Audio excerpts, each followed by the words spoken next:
Hey folks, it's Nate. It's time I got back to the drawing board, and tonight we are going to wrap up the series on crafting conflict. Now, quick recap, if you've missed the previous parts, although I do recommend going back and watching them, talk about the importance of conflict in your story and what I call the 4 stages of victory, which are 4 parts of a conflict that make for interesting storytelling. Those 4 parts being in order from most important to least important: strategy, tactics, techniques, and power. Now, I've talked about those things in other videos and some examples of where I think they're well executed. But tonight, I kind of want to tie it all together and look at a story that I think does a really good job of showing all 4 parts in action. And as I promised, the story I'm going to be using is the end of JoJo's Bizarre Adventure Part 3, known as Stardust Crusaders. Now, if you haven't read or watched that, I'm going to spoil it. Spoilers everywhere. You have been warned. That said, I do kind of have to discuss it in order to really dig into each of the stages or each of the steps to victory that we see play out over the course of this story. Now, a really broad thumbnail sketch of what's going on: the titular character Jojo, or Jotaro Kujo, in this particular part of the story, is on a journey to defeat a vampire by the name of DIO. DIO has a supernatural power beyond the usual vampire powers called a stand. Jojo and all of his companions, the Stardust Crusaders, also have stands. Stands are kind of anthropomorphic representations of a people's spiritual energy, and they all have different powers that do different things.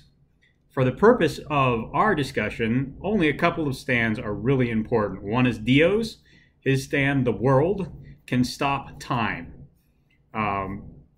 Jotaro's stand, Star Platinum, can also stop time, although he doesn't know that at the beginning of the confrontation.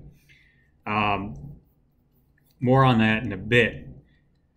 Jotaro has 4 companions. One of them, Jean-Pierre Polnareff, his stand is Silver Chariot. It's extremely fast and it wields a sword. His grandfather, Joseph Joestar, has a stand called Hermit Purple, and it's capable of psychic photography, and he can wrap people up in it because it's basically vines. And Joseph can also use a technique called Hamon, or the Ripple, which basically charges his body with sunlight, and it's an older technique from earlier in the story for destroying vampires. And those are really the only power sets that are important. So, beginning at the first step to victory, what are people's strategies? Well, for DIO wants to kill the Stardust Crusaders. He wants to kill the Stardust Crusaders because they're the only ones that know he exists, that he's a vampire, and that he has the power of the stand. So if he gets rid of them, he can fade into the shadows and prey upon people all he likes, drink their blood, and basically live forever. Pretty good deal. You know, I would be kind of tempted by that myself, to be perfectly honest. Now, for the Stardust Crusaders, their objective is pretty simple too. DIO is a menace. He's hurt all of them personally, and they're going to put an end to him. They are going to kill the vampire again. This is like the 3rd time DIO dies in the story. It actually sticks. Spoilers.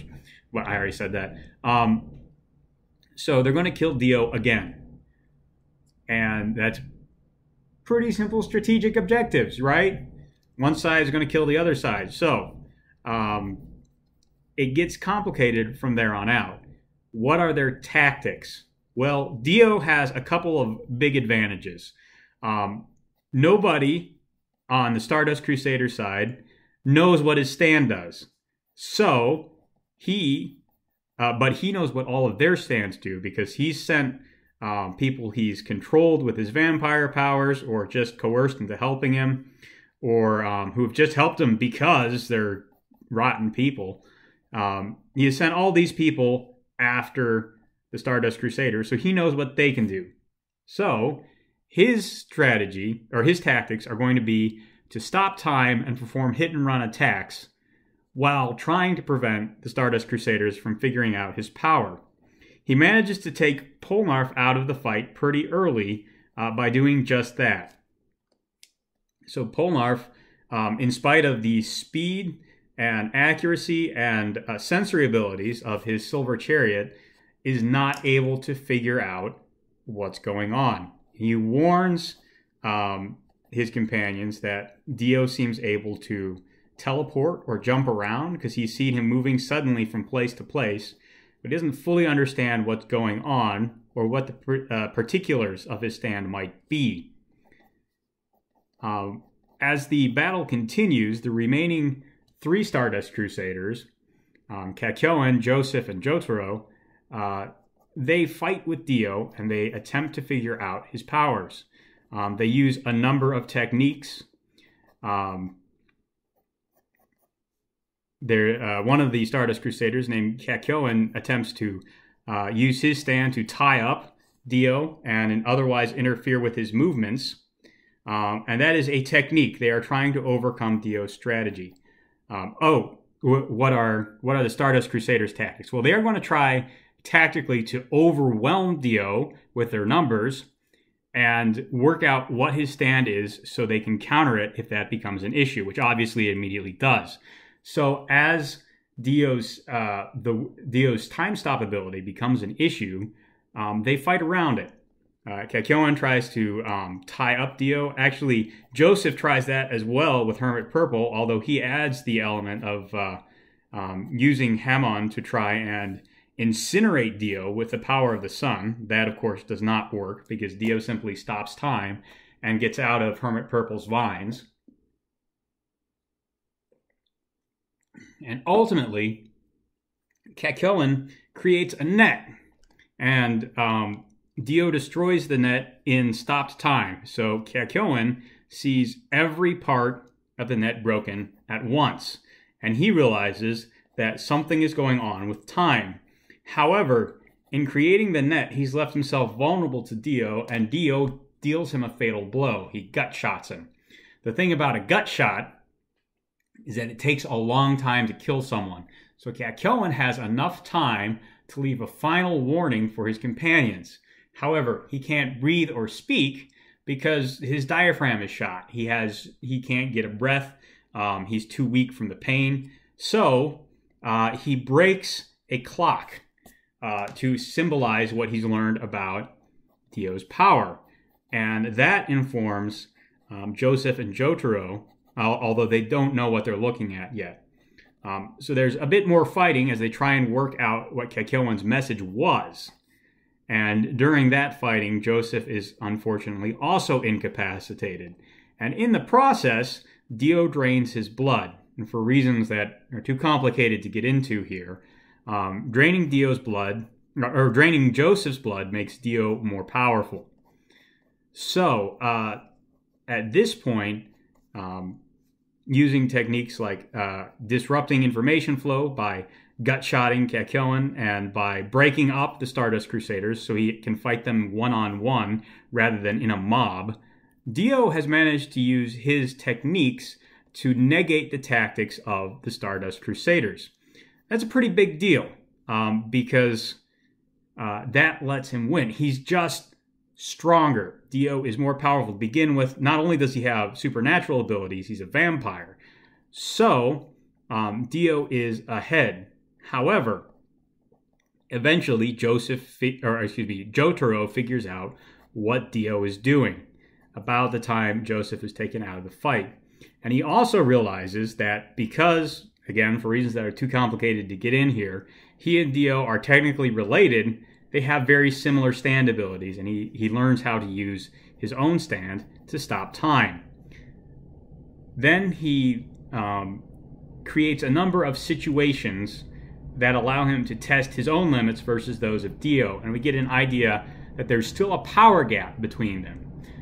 DIO can move for 10 seconds when time is stopped. Although that may not seem like a very meaningful measure of time, as time is in fact stopped, but just go with it. 10 seconds of, relative time, let's say, DIO can move. On the other hand, Jotaro only has 2. That means he's at a distinct power disadvantage in terms of how his stand works, in addition to, just the physical superiority that DIO has because he's a vampire.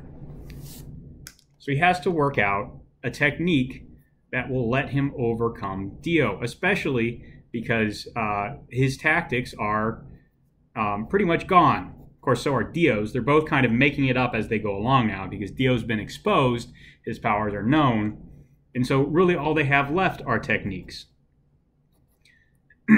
So what does Jotaro come up with? Well, he eventually figures out that he still exists in the time-stopped world that DIO does, while other people do not. They just don't have access to it because they lack the right set of supernatural powers.